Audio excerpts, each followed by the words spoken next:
Welcome to our channel. Today we how to disable OneDrive Auto Start in Windows 11, complete guide step by step clearly. To disable OneDrive Auto Start in Windows 11, begin by locating the OneDrive cloud icon in the system tray. Right-click on the OneDrive icon to open the context menu. Select Settings from the menu options. In the Microsoft OneDrive window, navigate to the Settings tab. Look for the option that says Start OneDrive automatically when I sign in to Windows. Uncheck this option to disable OneDrive from starting automatically. Next, click OK to save your changes. You can also ensure OneDrive does not start by using the Task Manager. Right-click on the Start button, then select Task Manager.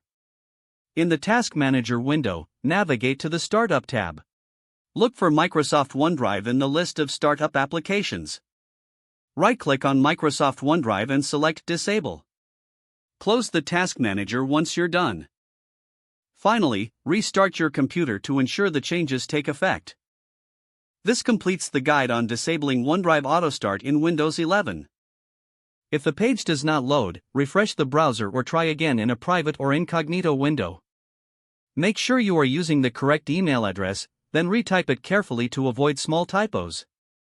If your password is not accepted, use the reset option and create a new strong password you can remember. Check your spam folder for verification or security emails, then complete any requested confirmation steps. Enable two-factor authentication if available to improve account security and reduce unauthorized access risk.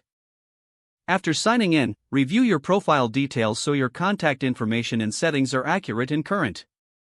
If you see an error message, note it down and try again after restarting your device and internet connection.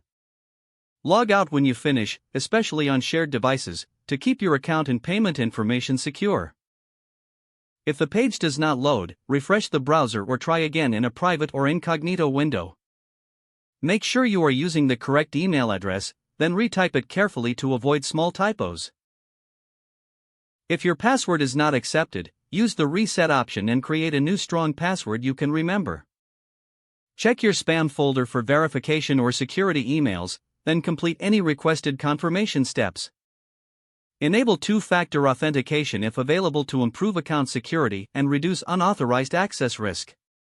After signing in, review your profile details so your contact information and settings are accurate and current. If you see an error message, note it down and try again after restarting your device and internet connection.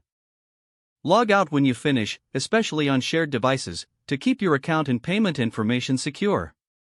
Don't forget to like this video and subscribe to our channel for more step-by-step tech guides.